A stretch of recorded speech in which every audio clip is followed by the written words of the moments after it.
My first date was going surprisingly well, until the restaurant manager brought over a wallet my date had dropped, and a second driver's license fell out with a completely different name. How did your first date turn out?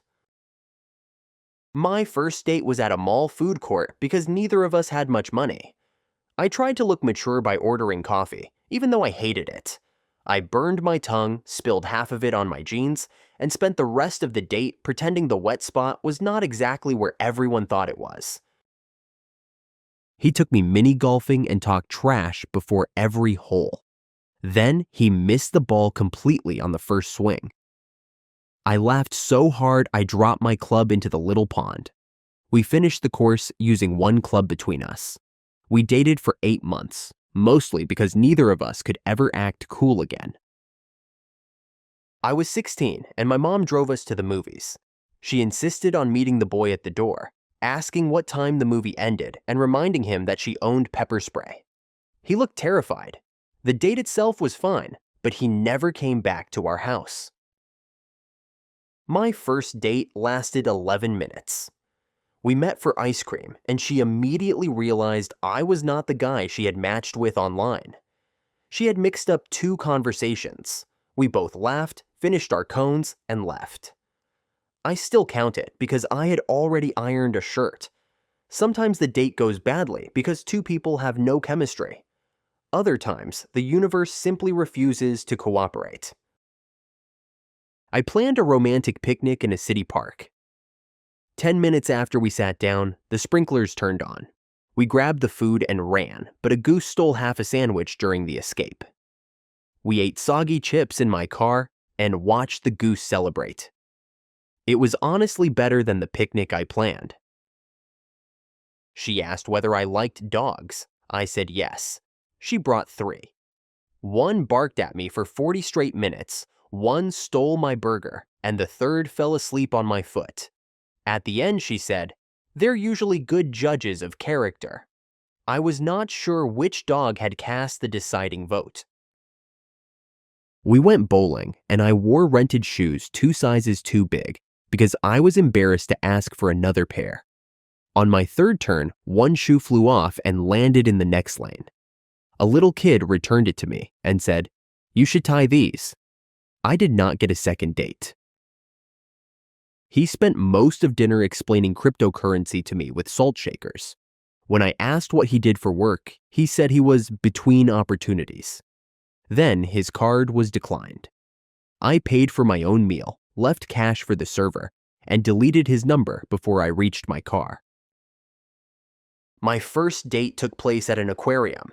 I leaned over a railing to point out a stingray and dropped my phone into a narrow maintenance gap. An employee recovered it with a long grabber while my date recorded the entire rescue. The phone survived, although the case smelled like fish. My dignity did not, but she sent me the video after we got home. The awkward dates are painful in the moment. The funny part is how clearly people remember every small detail years later. My first date was with a girl from my chemistry class.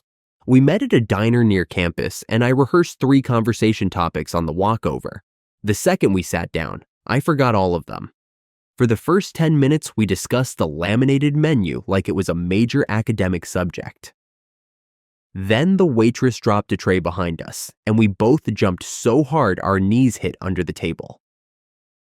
That finally broke the tension. We ended up talking until the diner closed.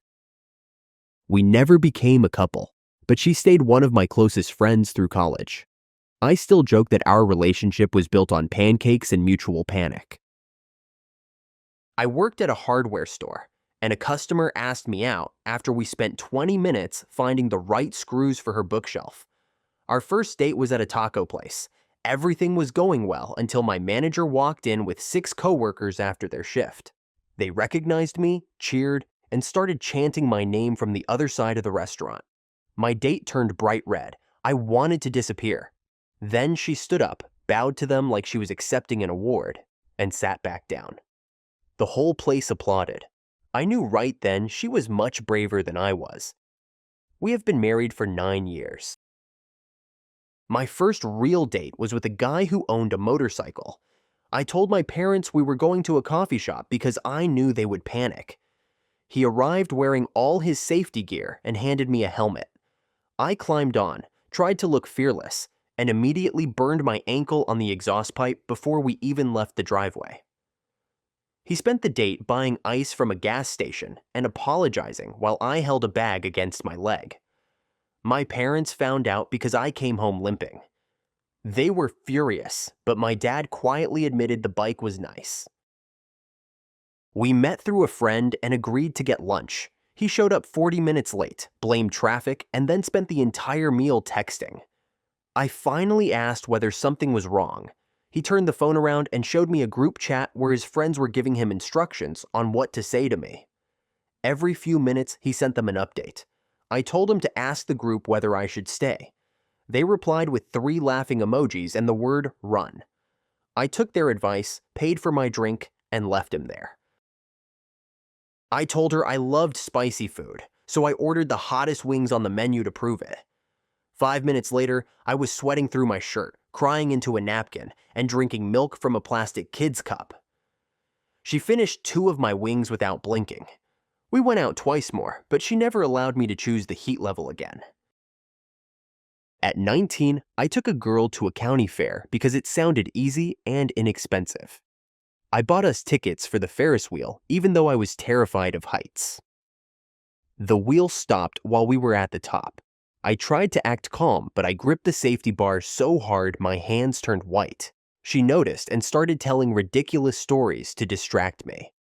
By the time we moved again, I was laughing. Later, she admitted she hated fairs and had only agreed because she thought I loved them.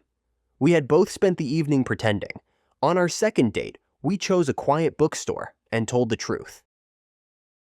My date suggested a casual hike. I arrived in clean sneakers and a light jacket. She arrived with trekking poles, a hydration pack, and the energy of someone preparing for a rescue mission. The trail was 7 miles long and much steeper than she had mentioned. Halfway up, I was sweating through my shirt and pretending to admire the view every 100 feet so I could breathe. She eventually realized I was struggling, slowed down, and shared her snacks.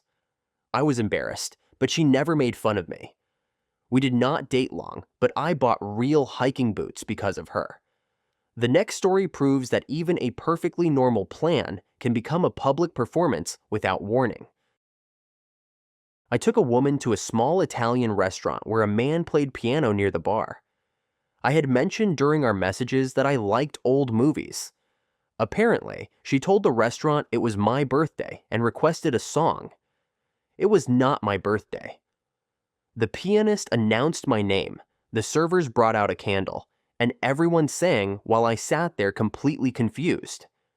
She whispered that she had panicked when making the reservation and thought birthdays got better tables. I blew out the candle anyway.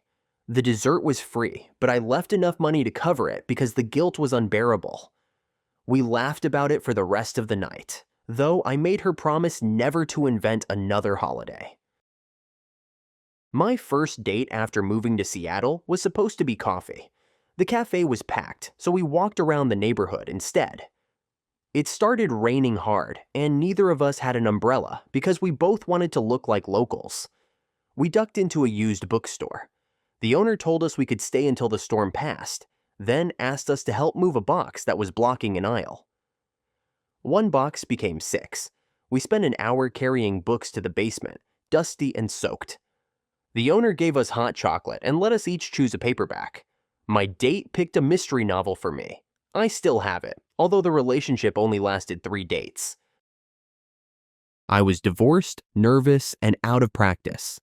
My coworker set me up with her cousin and assured me he was very normal, which should have worried me. At dinner, he asked how long I had been divorced. I answered honestly. Then he pulled a folded sheet of paper from his jacket. It was a list of 20 questions he had printed from a dating advice website. He asked them in order, including, "What is your 5-year plan?" and "How do you handle conflict?" By question 12, I asked whether I could see the paper. We skipped to the last question. "Would you like a second date?" I circled no and handed it back. He stared at it, then laughed. At least he respected the survey results. Our first date was at karaoke. I had told her I could sing, meaning alone in my car with the windows closed. She signed us up for a duet in front of 50 people. I forgot half the lyrics and entered on the wrong verse. She kept singing, pulled me back into the chorus, and bowed for both of us. I was impressed and completely terrified. I had a crush on a guy from my apartment building. We finally went to a baseball game together. I thought it was perfect until a foul ball came toward our section. He ducked. I did not. The ball hit the seat behind me, bounced forward, and landed in my nachos. Cheese went everywhere, including across his shirt. He kept apologizing for ducking, but honestly, instinct took over for both of us. A kid nearby asked for the ball. I gave it to him and bought my date a new shirt from the team store. We dated for 2 years. Every anniversary, he brought up how I saved him with a tray of nachos. My first date with my now wife happened at a 24-hour diner after our night shift. We were both nurses, exhausted, and still wearing scrubs. Halfway through breakfast, she put her head down on the table and fell asleep. I thought she was joking until the server asked whether she was okay. I ate quietly for 15 minutes while she slept beside the syrup bottles. When she woke up, she looked horrified and offered to pay for everything. I told her I was actually relieved because I had been too tired to carry a conversation. We left at sunrise and agreed to try again after a full night of sleep. Our second first date was much better. Some dates reveal compatibility through romance. Others reveal it through how kindly someone handles a disaster. I met a woman online, and we agreed to have dinner at a restaurant near her neighborhood. She texted that she was wearing a green coat. I saw a woman in a green coat outside, walked over, smiled, and said, "You look even better than your pictures." She was not my date. She was waiting for her husband, who was standing a few feet away. I apologized so fast I almost choked. Then my actual date came out of the restaurant wearing the same shade of green and saw the whole thing. I expected her to leave. Instead, she said, "Great! You already embarrassed yourself, so now I don't have to worry about making a good impression." That line saved the evening. We stayed for 3 hours. My first date was arranged by our grandmothers, who attended the same church. They told us to meet at a family restaurant and promised not to interfere. We arrived and discovered both grandmothers seated in a booth across the room wearing sunglasses indoors. They had ordered coffee and were pretending to read menus. Every time we looked over, they hid their faces. My date walked up to them and asked whether they wanted to join us.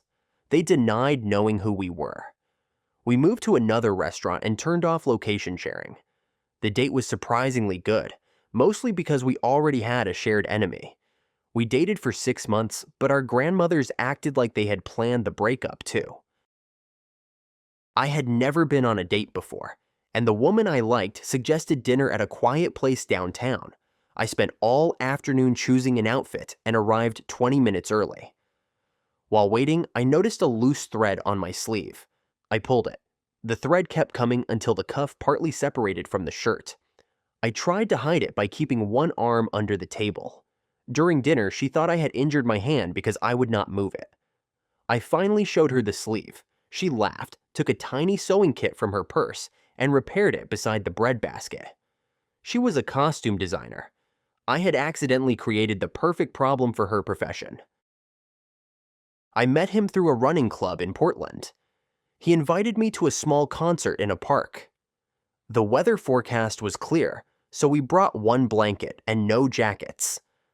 A thunderstorm rolled in halfway through the opening act. The crowd ran toward nearby stores, but we were far from the street. We grabbed the blanket over our heads and sprinted toward a parking garage. Inside, dozens of soaked strangers waited for the rain to pass. Someone started playing music from a phone. An older couple danced. Then other people joined. My date held out his hand and asked whether I wanted to dance. I said no because I was embarrassed. He nodded, sat beside me, and did not pressure me. A few minutes later, I changed my mind. We danced badly on wet concrete while car alarms echoed above us. The concert was canceled, but the parking garage became the date. We were together for 4 years. We eventually separated for ordinary reasons, with no dramatic betrayal. Even now, whenever I smell rain on warm pavement, I remember that night with more gratitude than sadness. My first date with my husband almost ended before it began. We met at a coffee shop in Atlanta after talking online for 2 weeks. I recognized him immediately, but he walked past me, scanned the room, and sat at another table. I waited, thinking he was nervous. 5 minutes passed, then 10. He checked his phone several times without looking at me. Finally, I messaged, "I'm by the window." He looked up, stared directly at me, and typed, "Me too."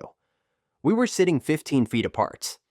The problem was that he had recently lost his glasses and was using an old pair with the wrong prescription. He could see shapes, but faces were blurry. He had apparently smiled at 3 strangers before sitting down and was afraid to approach anyone else. I walked over and asked whether he was my date. He looked relieved enough to cry.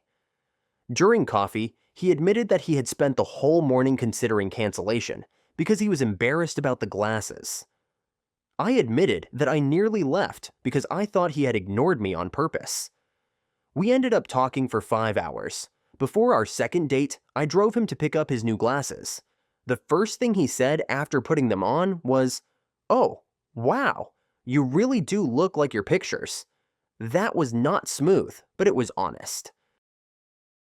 My first date happened at a restaurant where my older sister worked.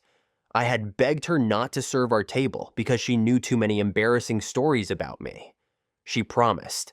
Then our server called out sick, and my sister appeared holding 2 menus with the expression of someone who had just won the lottery. She introduced herself to my date by saying, "I'm the reason he knows not to microwave metal anymore." Every time she returned, she added another fact. She mentioned my middle school magic phase, the time I cried during a dog food commercial, and my habit of practicing arguments in the shower. I was furious. My date laughed politely, but I assumed the night was ruined. After dinner, she asked whether I wanted to walk around the block. She told me her own family was much worse, and that seeing me embarrassed made me seem more human. Then she shared a story about her father bringing childhood photo albums to her college graduation party. We sat on a bench for an hour comparing family humiliations. Years later, at our wedding, my sister gave a speech. She started with the microwave story. My wife stood up, raised her glass, and said, "That story is why I trusted him." I still think my sister crossed a line. I also have to admit the date worked. And the final story began with a family watching from across the room and ended with a decision neither person expected to make that night. I was 28 and had been talking to a woman named Lena for about a month. She was funny over text, but strangely cautious about meeting. When she finally agreed to dinner, she picked a busy restaurant and arrived 10 minutes early. Everything felt normal until dessert. Then she looked toward the entrance, froze, and whispered, "Please don't turn around." I turned around. Her mother, father, younger brother, and aunt were standing near the hostess stand, pretending to study a frame menu. They had followed her. Lena covered her face with both hands. She explained that she had survived a controlling relationship the year before. Her family was protective, but this had gone far beyond what she agreed to. She had told them the restaurant only because her mother insisted on knowing where she would be. Her father gave a small wave. I expected Lena to yell at them. Instead, she stood up, walked over, and calmly told them she was leaving with me. Then she came back, grabbed her coat, and asked whether I wanted to get coffee somewhere else. We drove to a diner across town. She texted her family that she was safe, but would not share her location again unless they respected her boundaries. At the diner, she apologized over and over. I told her she had nothing to apologize for. What impressed me was not the family drama. It was the way she handled it without making me responsible for fixing it. We dated for a year and eventually realized we wanted different futures. The breakup was sad but respectful.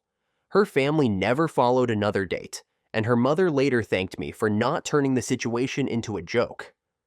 It was not the most romantic first date, but it taught me something important. Sometimes the clearest sign of compatibility is not how someone treats you when the night is easy.